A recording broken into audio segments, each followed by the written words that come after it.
Asian countries, Indian কান্ট্রিজে একটা ভয়াবহ মহামারী।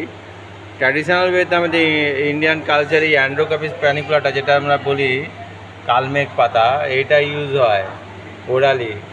তারপরে টমেটো পুড়িয়ে খেতে হয়, বলে দিচ্ছে সাইডে কুইনাইন হয়, এগুলো কটন, এইটাও খাওয়া যায়, এই গাছটাও।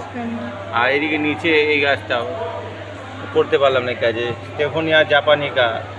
তারপরে এই যে কলা, যেটাকে আমরা বলি, হ্যাঁ, মুসাপা রেসিকা, হ্যাঁ, মোচা, এইটাও ইউজ হয়।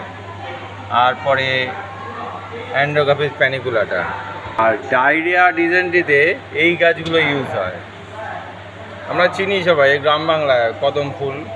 তারপরে এটা হচ্ছে তোমার পলাশ, এটা দেখো থানকুনি, এইটা, এই ফুলটা দেখলে বোঝা যায়। এই গাছটা, এইটা, হ্যাঁ, সেন্ট্রাল এশিয়াটিকা, এইটা। তারপরে এই গাছটা, এইটাও। ডায়রিয়া, ডিসেন্ট্রিতে,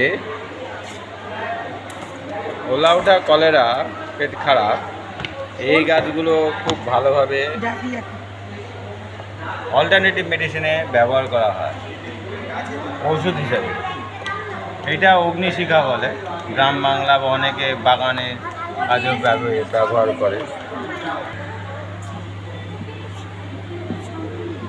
কাল্টিভেশন করছে, হাল চষছে, এটা লাঙল, তুলা চাষের জন্য জমি চাষ করা হচ্ছে। এখানে বীজ বপন করে চাষি চাষ করছে। এই যে বাচ্চারা দেখতে, দেখো কত সুন্দর। এই যে তুলো বেরোচ্ছে, এই তুলো চরকায় কাটা হবে, কেটে তারপর সুতো তৈরি হবে। চরকায় কাটা হচ্ছে, সুতো তৈরি হচ্ছে।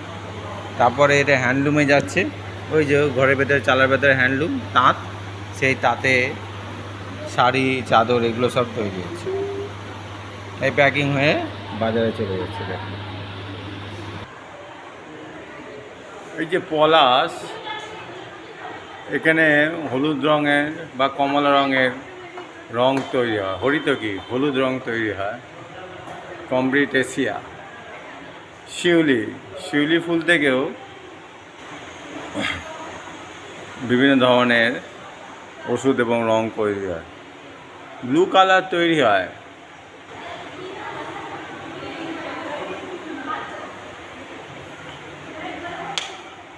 বিভিন্ন ধরনের ফুল ফল থেকে বিভিন্ন ধরনের, এটা ন্যাচারাল কালার তৈরি হয়, ইয়েলো ডাই।